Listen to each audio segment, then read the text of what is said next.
हाँ जी, नमस्कार। मेरी उम्मीद है आप सभी बहुत ज्यादा बेहतर होंगे एंड आप सभी का मैं तहे दिल से आज की इस वंडरफुल मीटिंग के अंदर स्वागत करना चाहता हूँ। आज का टॉपिक आप सभी को जानकारी है कि अभी हमारी एक किताब चल रही है जिसका नाम है यू कैन विन, जो कि सिर्फ खेरा सर की किताब है। और उस किताब के अंदर हमने कल मीन्स प्रीवियस के अंदर हमने एक चैप्टर कवर किया था। थोड़ा उसको समराइज कर देते हैं ताकि आपको एक आइडिया लग जाए कि क्या था वो और उसमें क्या हमारे को समझ में आया था। बेसिक चीजों के बारे में जिक्र करेंगे थोड़ा बहुत। ओके। सो दोस्तों, किताब जो है ये है कामयाबी की ओर ले जाने की पहली सीढ़ी मान लो या फिर सीढ़ियां मान लीजिए, क्योंकि इसमें स्टेप बाय स्टेप सर ने गाइड किया हुआ है। चैप्टर 1 के अंदर हमें एटीट्यूड के बारे में बातचीत करी हमने कि हमारा जो एटीट्यूड है या फिर हमारा जो बात करने का लहजा है या फिर हमारा रिएक्ट करने का तरीका है, वो बहुत ज्यादा मैटर करता है। अच्छा, ये इतना मैटर क्यों करता है?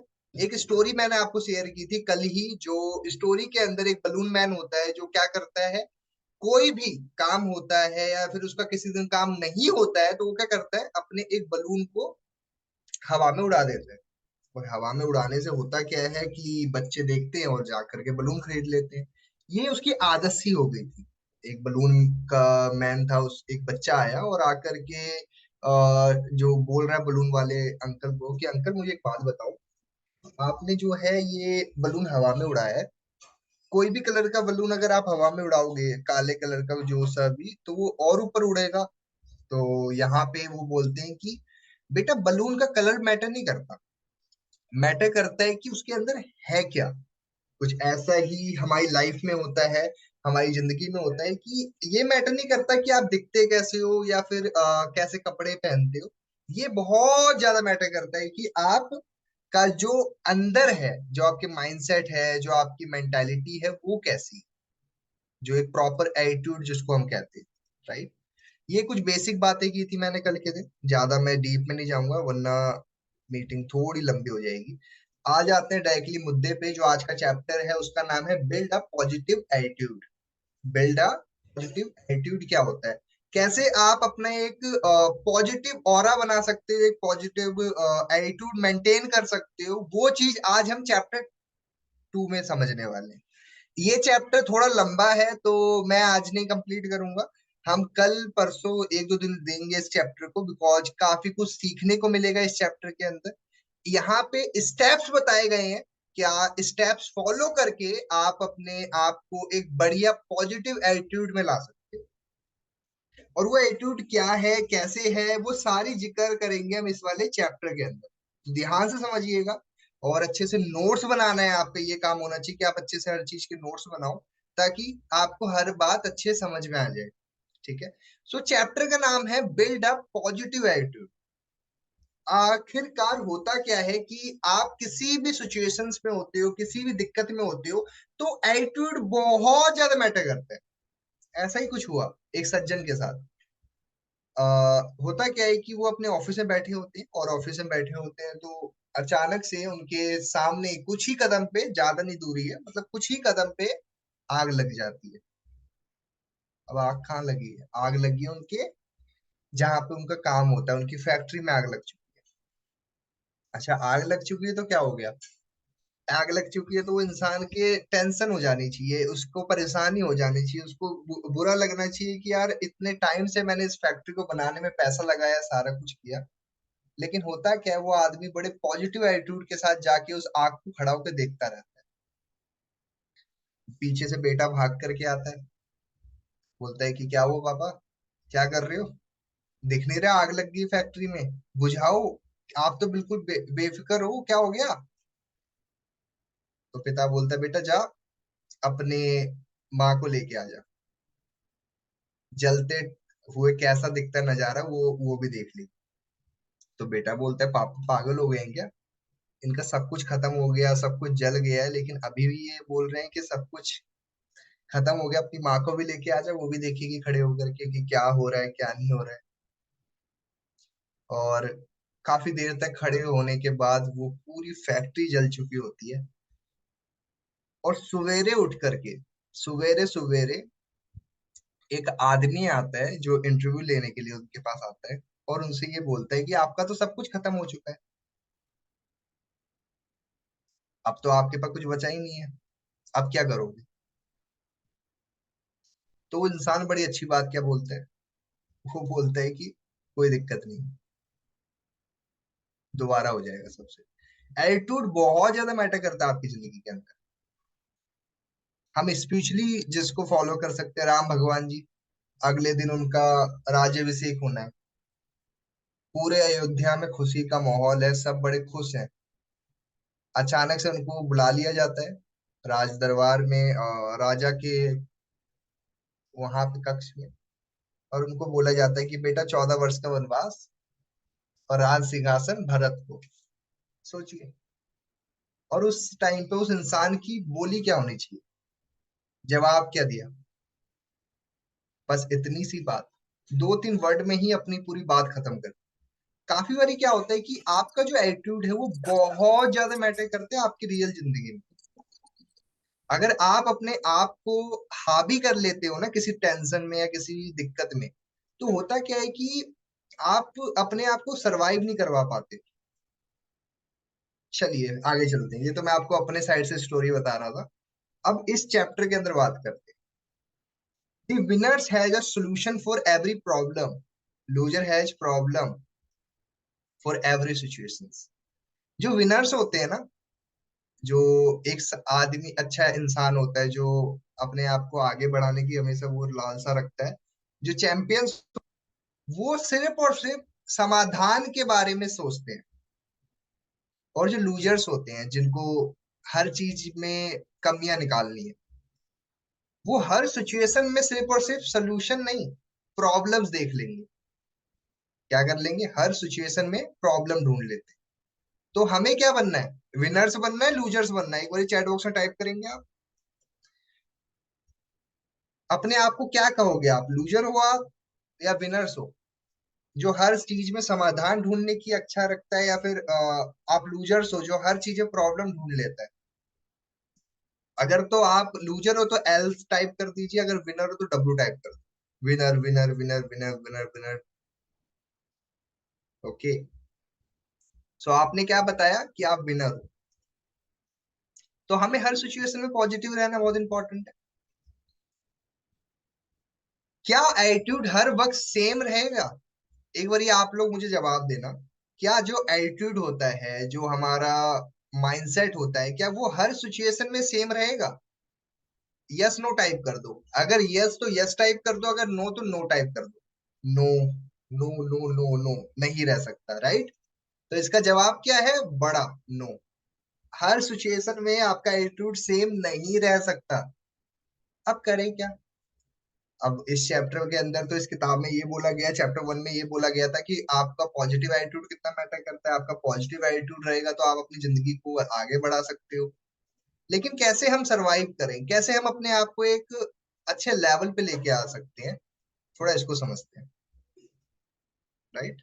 तो नेगेटिव पर्सन फेल हो जाने के बाद ब्लेम करता है दूसरों को।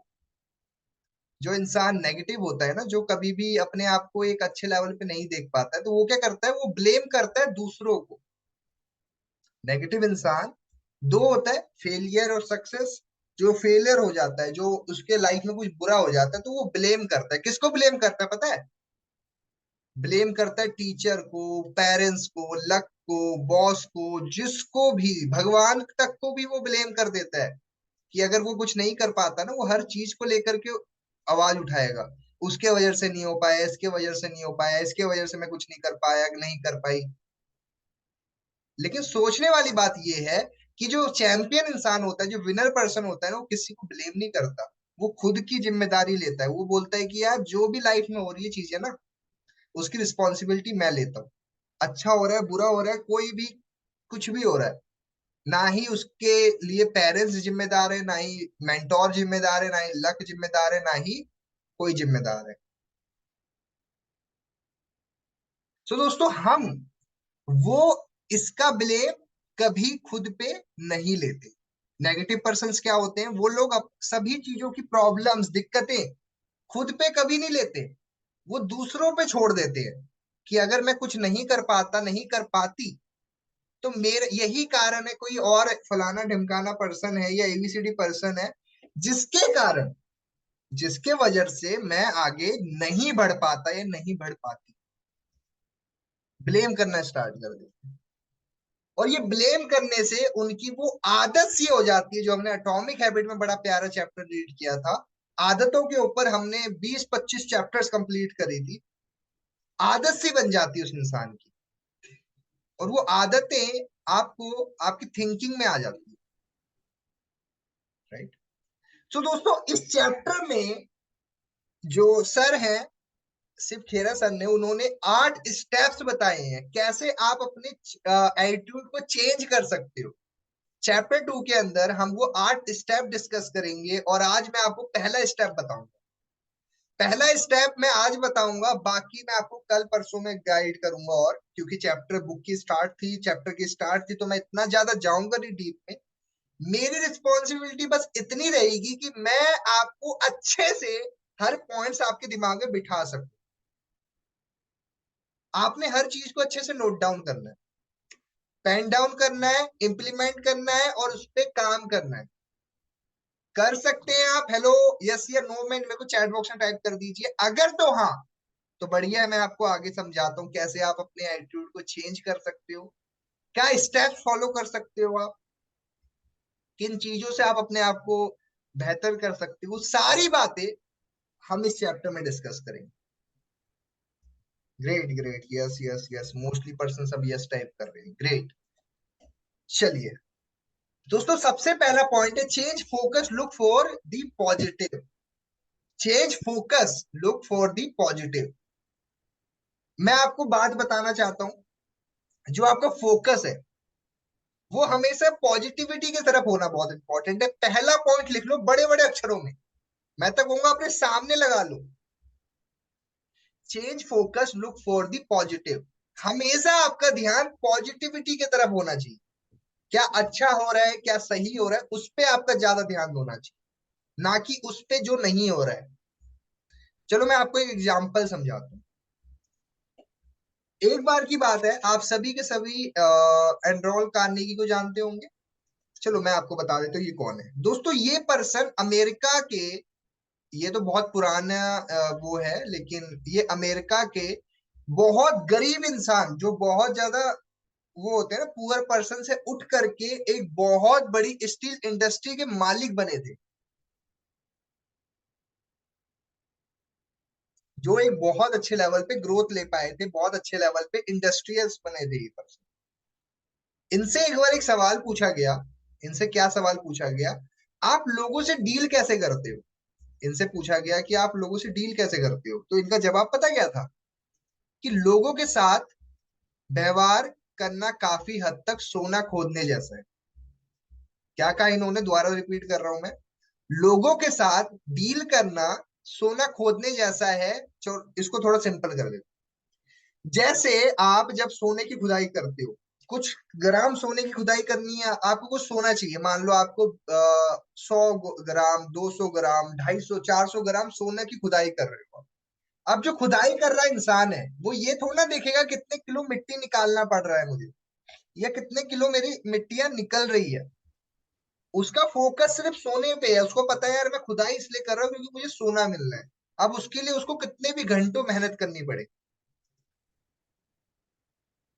तो यहाँ पे कार्नेगी जी क्या बोलना चाह रहे हैं कि जब आप लोगों से बात करते हो, मिलते हो, बात करते हो, तो आपका ध्यान सिर्फ गोल पे होना चाहिए कि आपका गोल क्या है। हाँ। राइट। ना तो। आपका क्या फोकस होना चाहिए, कि आपका गोल क्या है, या फिर आपका ध्यान सिर्फ उस पे होना चाहिए। चलिए मैं एक और सिंपल स्टोरी समझाता हूँ। बर्ड डॉग, बर्ड डॉग, एक व्यक्ति जिसके पास एक बर्ड डॉग था। बर्ड डॉग कौन होते हैं? जो पानी पे चल सकते हैं, ऐसे डॉग जो कि पानी पे चल पाते हैं, उनको बर्ड डॉग्स बोलते हैं। जो पानी पे भी चल लेते हैं, उनके जो पैर होते हैं वो वैसे होते हैं, वो पानी पे भी चल लेते हैं। तो वो इंसान एक बार अपने दोस्त के साथ में बतख का शिकार करने जाता है, अपने बर्ड डॉग को लेके जाता है। अब जब वो शिकार करने गए होते हैं, तो आठ होने का। मुझे नहीं लगता। नहीं। जब वो शिकार करने गए होते हैं तो होता क्या है? तो भाई ने ये देखो, ये मेरा ने क्या। जब वो शिकार करने गए होते हैं तो होता क्या है वहां पे, कि वो बत्तख वो नहीं पकड़ पाते हैं। डॉग के साथ में। वो डॉग के साथ में वो बत्तख नहीं पकड़ पाते। तो वो लड़का अपने दोस्त से बोलता है कि यार तुमने मेरे कुत्ते के अंदर या मेरे डॉग के अंदर कोई फर्क देखा? तो उसका दोस्त बोलता है हाँ, तुम्हारा डॉग पानी पे चल नहीं पाता। हाँ, तुम्हारा डॉग पानी पे चल नहीं पाता। कहने का मतलब क्या, समझो इसको, कि इंसान नेगेटिविटी के ऊपर ध्यान दे रहा है कि क्या चीज वो नहीं कर पाया या नहीं कर पाई। उसने ये नहीं बोला कि डॉग कितना वफादार है, साथ चल रहा है, ये सब चीजें नहीं। उसने बस ये बोला कि ये क्या चीजें नहीं हो पाई। और ये हमारी मेंटालिटी, हमारा ह्यूमन नेचर है। अगर 6 पेपर अच्छे नहीं गए, मान लो 6 7 एग्जाम होते हैं आपके, एक पेपर बेकार चले जाता है, आपका सारे पेपर से ध्यान हटके एक पे आ जाता है, यार एक पेपर बेकार चले गया। ह्यूमन नेचर है। आपके 7 दिन अच्छे गए, एक दिन बेकार चले गया, आपने बोला यार मेरा ये दिन बेकार चले गया। आपको अपनी मेंटालिटी को चेंज करना काफी आवश्यक है। जब तक आप नेगेटिविटी के ऊपर फोकस करते रहते हैं कि ये हो गया, ऐसे हो गया, ये कारण है, ये दिक्कत है, ये परेशानी, ये प्रॉब्लम है, इस कारण नहीं हो पाया, इस कारण नहीं हो पाया, जब तक आपकी लाइफ अंधेरे में रहती है। और जब आप हर चीज में पॉजिटिविटी ढूंढ लेते हो, हर चीज में समाधान निकाल लेते हो, तो आप अपनी जिंदगी को एंजॉयली जी पाते हो।